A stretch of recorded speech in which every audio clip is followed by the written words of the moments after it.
Welcome back to the YouTube channel, guys. This is KYR Garage, and today we're going to be working on my 2011 Volvo C30 Artisan. I'm with my boy Andrew. What's up? And today we're going to be installing from my intercooler from Viva Performance. It's DO88. That's the brand I'm going with. Quality is great, everything like that. I don't have the boost pipe kit, so I'm only going to be doing the intercooler. These cars get heat soaked easily, so doing an intercooler is actually very beneficial for performance and even just good stock upgrade, because it's plastic and stuff like that, so it's not that good.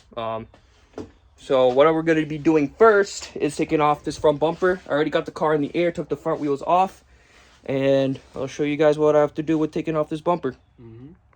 So you got to take out all of these T25s that'll go along the bumper right here. I already got this fender off because you guys know from the last YouTube video. And it's the same exact thing on the other side. Just got to take all of those off. And then take off a T25 here, T25 here. And then all you got to do is get a screwdriver and pop these tags down. And then you can pull the tabs out. And that should be pretty much it for taking off this front bumper. And I am going to remove the headlights too. So I mean, you guys probably know it's a very special thing. There is a little slot right here. Pull that out. That's all you do. Then you pull the headlight out this way, and then it'll come out. So just do that to both sides. Take off all of those, and then we'll get to the next step. By eye, there is also behind the fender arch. There is one bolt right there that you have to take off.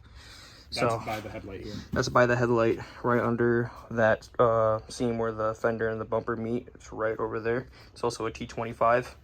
It's the same bolts that are right here. So, and also, you know, on the facelifts, you don't have to take off any nut right behind the washer covers. So you don't have to take those off.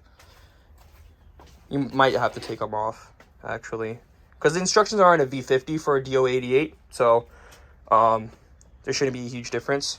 So for taking off this fender arch, you already took that one off, so all you have to do is take off this one right here, and then you can pop the whole entire fender arch off, and then take off that bolt that I was talking about on the other side. All right, so disconnected the IAT sensor. I think that's the IAT sensor. So I took off this shroud that was behind the grill. I had to disconnect the two horns that are right here. They're 2 8mm, and then you can take that off and just disconnect the connectors to them. And then, but what you have to do is remove this bolt right here. There's one right there, and there's one right there on the other side. I don't have the tool to take that off, so what I did is I took off the sensor and disconnected the wire. I loosened the hose clamp, and I got the whole bottom part loose. So there's like a tab, so you have to push it up and then pull it out. That's how I did it. So, and then I was able to get the stock intercooler out. You see how skinny that is, and the plastic intakes and stuff like that. So the DO88 is way more thicker and has metal end tanks, and their efficiency is way better. You just pointed at the fog. Yeah, that's the fog. No, I pointed at that right after though, so you should be good. Yeah, we chilling. So I'm gonna try to work around this shroud that's on the bottom, but if you have the tool to get that off, I definitely recommend doing it because it'll make your life easier. So let's start to unbox that one. Okay, I was able to get the intercooler off with the shroud. I'm not gonna put that shroud back on because I don't want to. I broke it off. Yeah, I cut it off. So now you gotta install these brackets. So what it says in the instructions is that you have to use one of these bolts, and you have to use the long looking bolt with this thick washer, and you have to there's a metal bracket right here, like right above the intercooler, and you have to put the spacer and then the bolt on with the bracket. So it would go like this. Oh shit. Hold up. Yeah, so I got the intercooler off. I was able to get the shroud off. I'm not gonna put the shroud back on, and because I had to cut it off because I couldn't really take it off. So, and plus I'm not gonna use it anyways. So now I'm gonna have to put this bracket on. So the way to do it is you have to get obviously the correct bracket, and then have a spacer, and then put it on like this. Put the spacer in between. Put the spacer in between. Right here, and then mount it right there. There's a metal bracket right here. That's right above the intercooler piping.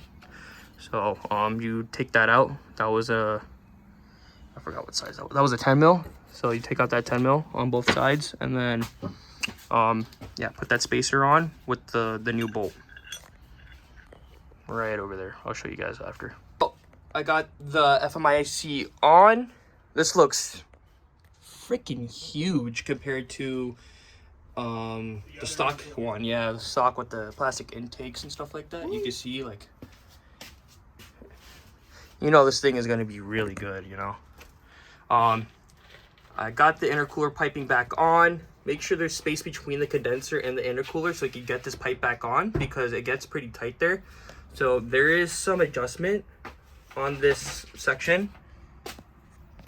On this section of the bracket that you have to install, where you put the spacer in between and then this bolt.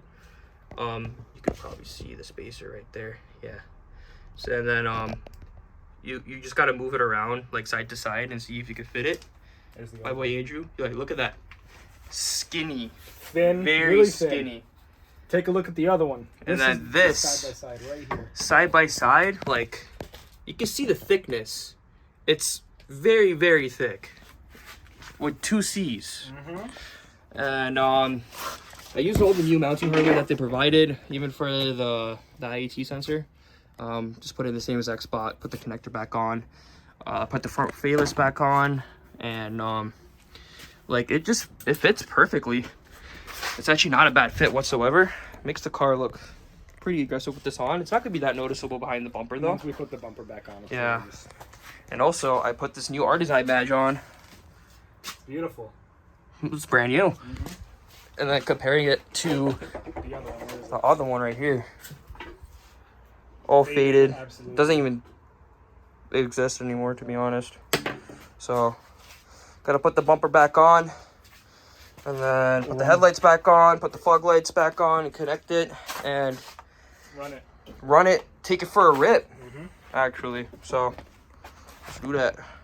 So I got the bumper back on. Tried to light it up as best as possible. Put the headlights back on. It was basically reverse steps after you get the intercooler back on. So put the bumper back on, put the fender arch on, bolted everything up. I tried to line up all the fender gapping and stuff like that to the best of my ability. Might get this bumper repainted one day, so I just didn't really bother doing it because they'll do it for me at the shop. But it's on. It's not that noticeable, so like, people are not really gonna know you have an intercooler on. And I got that new Artisan badge on, baby. Not faded. I'm so hyped on that. Shiny. It's been annoying the crap out of me, man. It's very shiny, but let's go for a ride and see how this shit feels. A few days have passed, and I've been driving the car around with the intercooler on. From what I've seen and felt, even just physically hearing, the car feels like it's taking a huge deep breath, like going like it feels like it's breathing a lot better. Our cars do have a lot of issues with heat soak with our intakes, and even just our front intercoolers. I mean, you can see in the last clips that the intercooler is like literally this thick, you know, like maybe 2 inches wide. So not even, like probably 2.5. I think I'm over exaggerating, but yeah, the intercooler is a huge upgrade. Driving it around, maybe a little bit more noticeable in torque for sure. but like it's not like mind-blowing like, man, this thing made it really quick. But obviously, you know, this is mainly for cooling, and it sounds like it's doing a really good job. The DO80 intercooler, easy to install.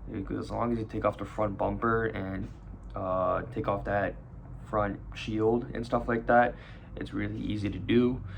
Then you just install it back, put the spacer in between the bracket, put the bolt through, tighten it up, and then just try to shift it around so you can get it fitted perfectly. And yeah, you know, our parts are really expensive, so I did spend 520 bucks to buy that intercooler. That's how much it usually costs. I think DO88 is actually on the cheaper side of intercoolers. Like AirTech is actually really expensive, but the thing is you have to get it from overseas, so it's usually like around 700 bucks to get something like that. So it's definitely a really worthwhile upgrade to do. It's very important to do, especially before you're going to be tuning. And next, I'm going to be probably doing my intake plenum or my internal wastegate. And also I got to do some stage 0 stuff. I have to fix the switch on my trunk because that stopped working, and also put on new downpipe bolts. I actually didn't talk about that. You should definitely get upgraded downpipe bolts with locking washers or just some kind of locking upgraded bolts. I got stage 8. I'll maybe make a video on that just as a update with the downpipe install. Downpipe is working great, love it. And also the AC condenser, I have to get that fixed, but I'll just send that to Rolling Motors because I don't feel like doing that at all. So I'm gonna end the video right here. Thank you so much for watching, and I'll see you guys in the next video. Please like, comment, subscribe, and stay tuned for the next video. Thanks, bye.